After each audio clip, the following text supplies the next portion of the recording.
was mainly about identifying the research problem. That's the first step in conducting a research, is to find what is it that I want to research. And this question of what is it that I want to research is finding your research problem. I have a PowerPoint for you here that summarizes and condenses, again, the information that I want you to make sure you understand about understanding and identifying the research problem, and then the steps when you decide on your research problem. First, I'll go to the first slide here, which is what is the difference between a research problem and a research questions, because many of the students confuse between, when I ask them what is your research problem, they go ahead and right away jump into telling me the research question. Whereas the idea is, the problem is just finding out what is it that you want to research. And then the research problem comes in to complement this idea or this problem with breaking it down into questions. You can have one question that targets the problem right away, or you can have two questions with a subcategory question that focuses specifically on one part of your problem. It really depends. You can have 3 sets of questions that stems from the problem, because the problem can be an idea that cannot be explained in just, or cannot be researched as a bulk, but rather into categories. These categories are your research questions. So here I explained to you both what is a research problem and what is a research question, in order to make sure that you understand the difference between both. A research problem, and it's just the topic that you like to address and investigate or study. Just telling me the phenomenon or the topic that you want to research, versus the research question is the way that you will express your problem or your phenomenon based on the necessary ways of exploring this problem. What are the problematic aspects? You're highlighting the problematic aspects in this problem in order to break it down and research one at a time. I want you, when you finish reading this slide on your own carefully, and I just explained it to you, but I would like you to read it carefully. I want you to look at, if you go to Blackboard and you go to your course content, we're in week 3, so open week 3, and you find specific things that I want you to know. First is building these questions and how you define your research questions. So let me read this for you first, and then we'll look at what is an example, a good example of a research question, and what is not a good example of a research question. So in here is defining and writing the research question. If you open it, basically what makes a good research question? So we said that you have your problem, you have the phenomenon that really interests you or brings some curiosity to your mind, and you want to research it. You want to make the question that matches with this problem. Well, what makes a good research question in order to be sure that I'm doing the right thing? It's a common query that the graduate students face when developing their research topics. Unless a topic and its subsequent questions are handed to the student, there is often a period of uncertainty, and I had many students struggle in this phase and stay forever, because what we call as educators reinventing the wheel. This is the problem, and this is the issue that many graduate students fall into, which is the idea of, oh, I want a new idea. I need a new concept. No, you don't need to do this when you're doing your thesis or even your dissertation study.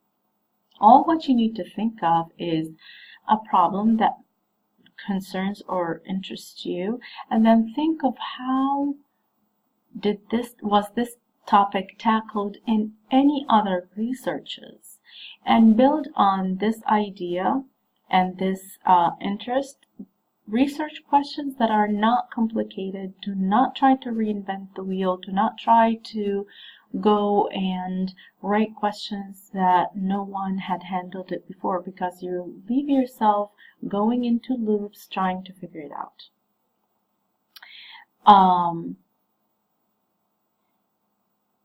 So they go into long period of uncertainty in which the students is developing a host of possible research questions, all the while wondering if they are actually thesis or dissertation worthy. Students often feel they need to demonstrate their sophistication by creating complex and multi-layered questions. Don't do that. Certainly, it's important to consider the originality of a research topic, the contribution it will make to the field. Absolutely. Think of how are my questions are unique. How am I contributing? However, you need to make sure that you have other researches that you are really basing your ideas on. So when you have a curious concept or problem, start to research it. See how it was tackled. Then once you have some sort of an idea, start to shape your unique questions, because you're the one who's creating it. And I'm sure that no one wrote this one before. So you're creating it, and that's its uniqueness right there. But then it's based on some sort of substance. Something happened before, someone tackled it, but you're adding a little piece of yours, your touch, right? Don't be too complicated. Don't have multi-layered. Have a straightforward question with no complexity.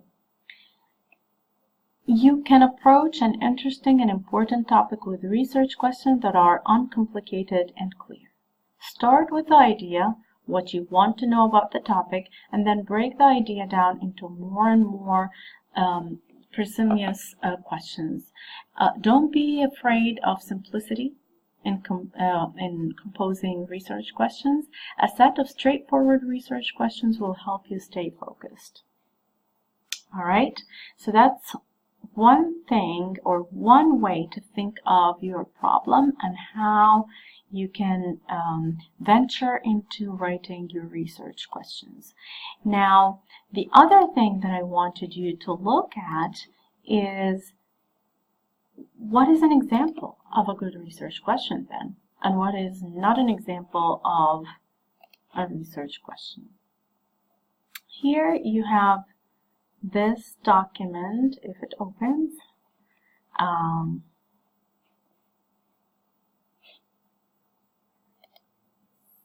see. Here we go. And a good example of a research question: do students in Algebra 1 classes who engage in the XYZ curriculum performance significantly differently do differently on state tests than students who do not participate in that curriculum, that XYZ curriculum?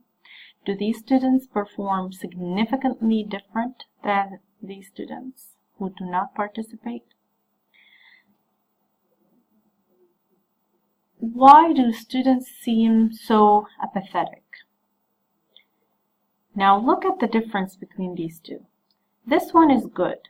It is specific and clear, right? You have 1 and 1, and you're comparing these two and how the students differ from this group than the other group in their performance. You named every specific thing: the algebra curriculum, students, their performances, this is what you're measuring, and then the difference between the curricula, right? Versus this one, this is not specific or clear, nor does it reflect an intervention. What is the intervention? What are you trying to test here? Why do students seem apathetic? Well, and then I can go forever, right? But if you're comparing, or if you want to talk specifically, why do students seem apathetic when they do this at this time? That's more specific and more clear into what are you trying to assess, who are you trying to assess, and when exactly. What are the variables that you're trying to assess? And this is one of the terminology that we tackled here in this chapter. So, nor does it reflect an intervention if one is planned or a target group of participants. Better questions might be like, are science students more engaged in class discussions when a response strategy is used? Okay, what are the reasons for apathy among various groups of high school students? Either experimental or descriptive. Do you see the specification of the students, the group age, the population, the environment, the setting? Everything is specified. That's a good question.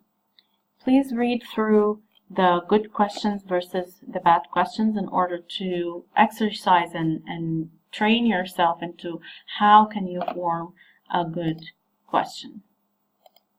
All right, now let's go back to our PowerPoint. So determining whether a problem should be researched or not. When you decided your problem and you're starting to write your research questions, you'll have to put in mind, is it worthy? Is this problem and are these questions bringing something different to the table, something new to the table? That's another question that you need to ask yourself while you're writing it. When you write the questions, try to experiment. Can you study? Are these questions good enough? Can I study this problem? Do you have access to the research site that you're talking about? Do you have the time, resources, and skills to carry on? Should you does it advance knowledge in this field? What is the purpose of studying this topic? Am I benefiting others with this kind of information? Does it contribute to the practice of our field? Will you study, fill a gap?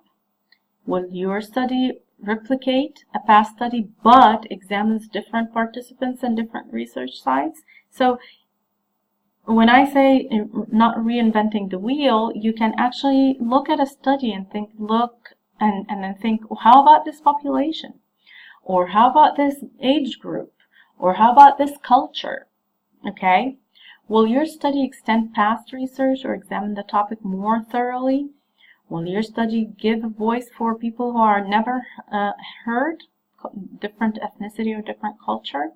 Will your study inform practices when teachers decide to do something? Well, when they read your research, does this make a difference in their practices in the classroom? After you find the problem, you wrote your research questions, and you examined your research questions, you need to now start writing your problem statement. The chapter in the book here gives you excessive information on how to write the statement of the problem or the problem statement. And in here, I'm just giving you bulleted points in order to have it like a checklist next to you when you're writing your problem statement. Is the statement clear? With the problem stated at the beginning of your statement, evidence that support the existence of the problem, you need to discuss with me, why is this a problem? You need to convince me that this is a problem. So you first talk about the problem, convince me why is this a problem, how it exists, evidence with examples, define the major concepts and terms that you're going to talk about in your research, describe the people that you want to explore and research, describe the setting, tell me about that setting that you're going to. So this clarity and these details tells me more about the problem and how or where, which points are you tackling exactly. So this way, when the person reads, or when a reader reads your research questions, your problem statement and research questions, it starts to make sense. Oh, okay, well that's really a good research. I decide whether this is a good research or not by looking at the statement of the problem and the research questions that this researcher talks about. So in any research, you'll see this introduction that tells me more about the topic in general, and then the statement of the problem that tells me about the problem in details, with specific details about who are you studying, why are you studying it, all the necessary details, and then you tell me the research questions that I'm going to look for when I get at the end if they were answered or not. This is a visual of what I just talked about, the flow of ideas in your problem statement. You'll tell me about the topic itself, the educational issues that you're targeting, evidence about the problems, deficiencies in the evidence, whether it was tackled before, it was tackled but there wasn't anything about this population, or it was tackled but there wasn't anything about the psychological effect of blah blah blah. So what are the deficiencies that you're going to tackle now in this research? And then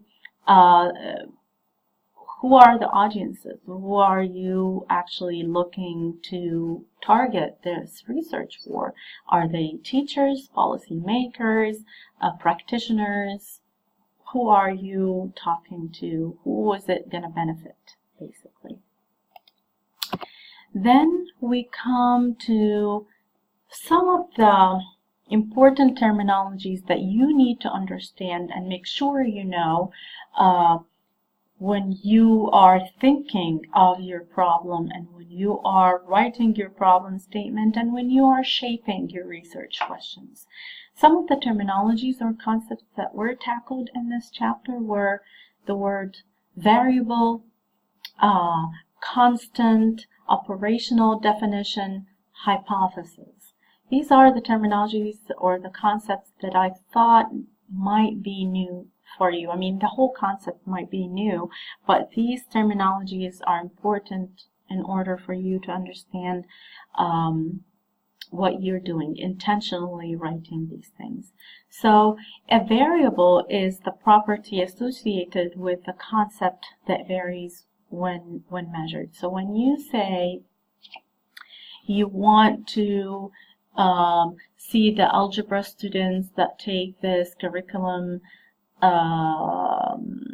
AYZ, XYZ, if they do better, significantly better in exams versus students, algebra students who do not take this curriculum. The variable here is the curriculum, the AYZ curriculum, right? Someone who takes it and someone who doesn't take it. It's called variable because it's a changing situation, right? But if you talk about this science class, you want to see how the students react to a specific strategy, teaching strategy in a science class, and you can call it AYZ class, but you're only looking at these students using this strategy. Then it is not changing. The property is not varying, it's not changing. You're looking at African American students who are learning science through cooperative learning. Okay, this is your research question. That's just a mere example. Okay, then this strategy is constant. There is no changes. Your students are the same. They're not changing over the course of time. You are not comparing one ethnicity to another, and you're not comparing one strategy to another. You're just studying this strategy with these group of students. So that's a constant property of your questions. Then there is this operational definition. The process or the steps we use in measuring variables is called the operational definition. When you tell me you're going to do the implementation itself of the research, you're going to do this first, then the students will take this test, and then you'll start with the strategy by doing this and this and that, and the students will work independently, then work cooperatively.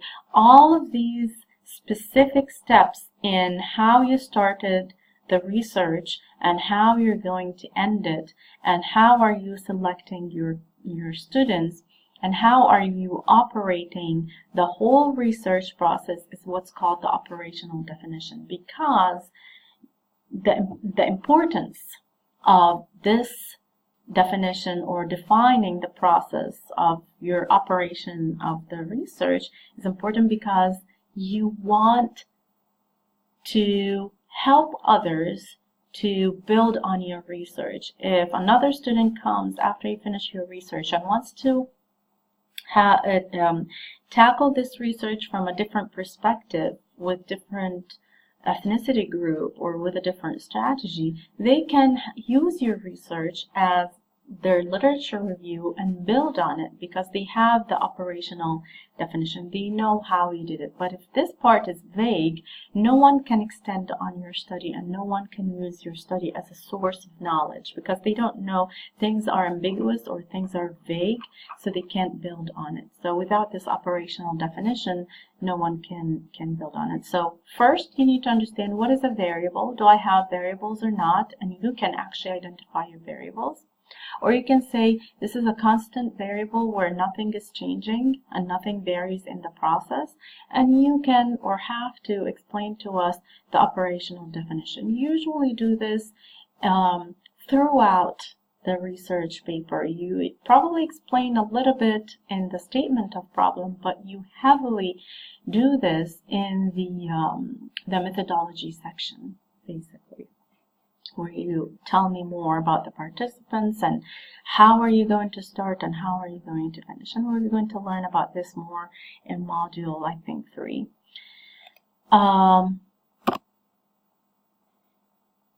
The fourth term is hypothesis. What is a research hypothesis? You will not hear this word research hypothesis if you are doing a qualitative study. But if you are doing a statistical or survey or quantitative research, you find that you'll have to put hypothesis. And hypothesis, the other word for hypothesis is predictions. So you identified the problem, you wrote your statement of the problem, you wrote the questions, but under each question you have to have specific few bulleted points or one bulleted point under each question to explain, well, how do you think or what do you think is your prediction or your hypothesis for this question? What do you think will happen, or what do you want things to end up happening? Okay, so essentially it's a declarative statement of how you expect the research to turn out. In a way, it is a possible answer to your research questions. When you do the results at the end in that type of research, you are actually going to identify your hypothesis and say if it's significantly matches your hypothesis, the results and the numbers significantly match your hypothesis, the results, or they significantly do not match at all, or there is a level of matching. When you say a null hypothesis, it means that there was no matching at all. This is here an example. So if you say, do students in Algebra 1 classes who engage in the XYZ curriculum perform significantly different on state tests than students who do not participate in that curriculum. Possible hypothesis, you can say students who participate in this curriculum in algebra will perform significantly different. And the word significantly, I highlighted it with a different color because it's a typical word that you use in a research, a quantitative research or analysis, analytical research, surveys, anything that has to do with statistics. You have to express it with the word significantly, because significantly erases any doubts from your statement. When I say significantly, I mean it's completely, it's holistically different on state achievement tests than students who do not participate in that curriculum. If one wanted a directional hypothesis, one also could have written that the target students will perform significantly better on the test. This is a directional hypothesis. When you predict that the research will take one way different than the other, and you want to prove that. When I ask the question, do general education teachers evaluate students' homework differently than special education teachers based on 5 criteria? Look at this. This is how specific this question could be. Sorry, I have a sensor. The sensor closes the light if I wasn't doing a lot of motion.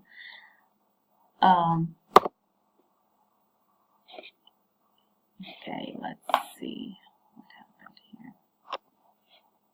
Hope you can still see me. I just can't see the screen for some reason.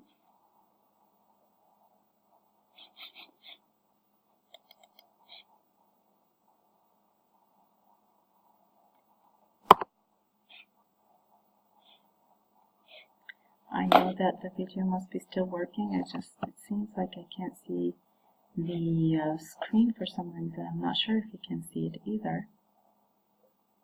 Oh, here we go. Everything just froze, huh? Okay. So let's see. Oh. Must be some sort of a power problem in my office here at work.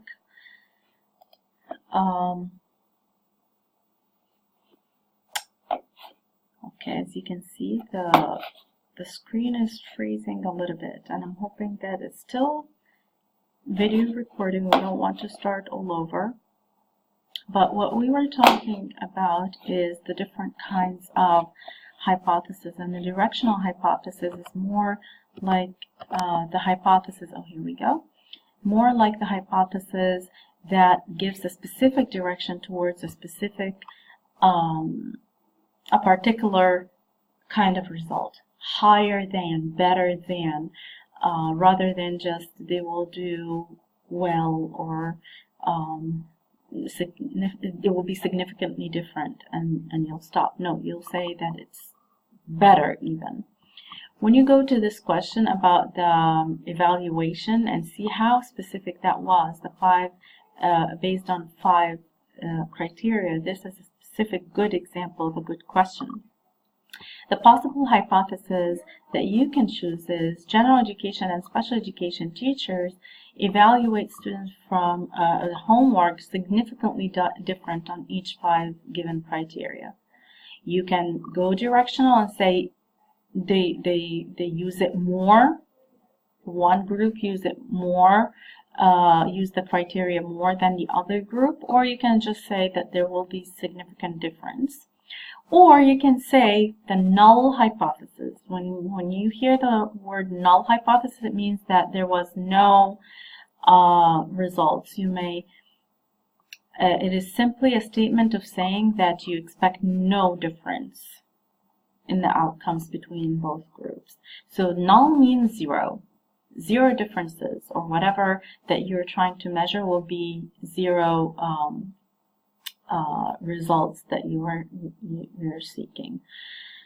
So directional hypothesis and null hypothesis, these are the 2 kinds of hypothesis that you'll have to state when you are discussing or stating your hypothesis for each question. You don't need these. I think it was just done by mistake when I was trying to get it to work.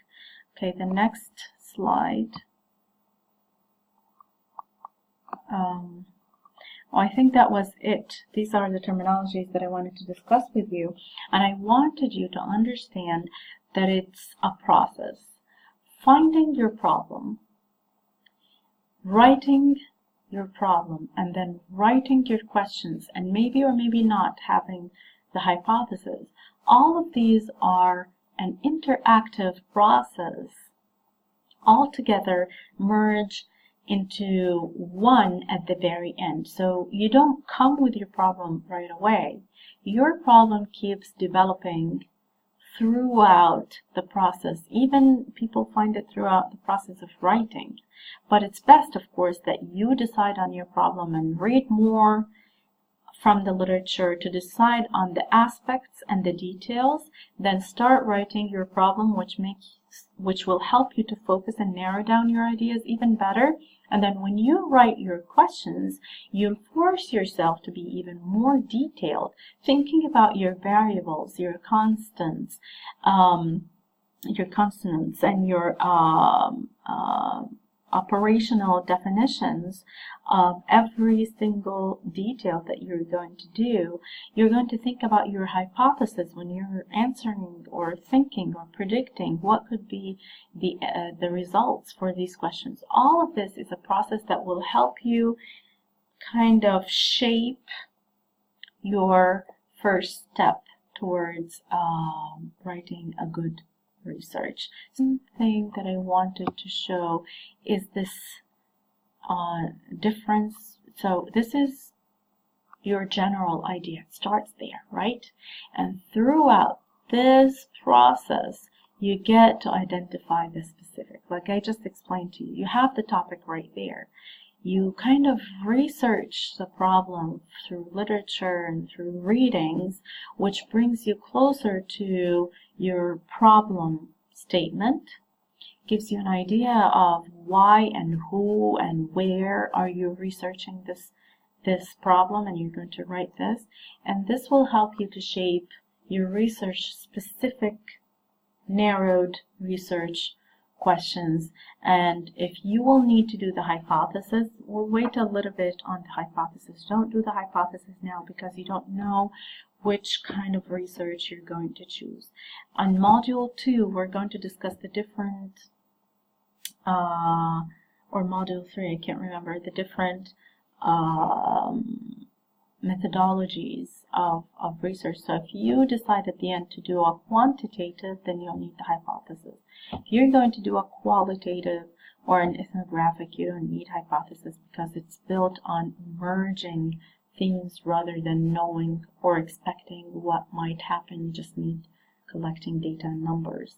In qualitative, it's all emerging because you cannot predict human reactions or perspectives. But in quantitative, it's all about numbers.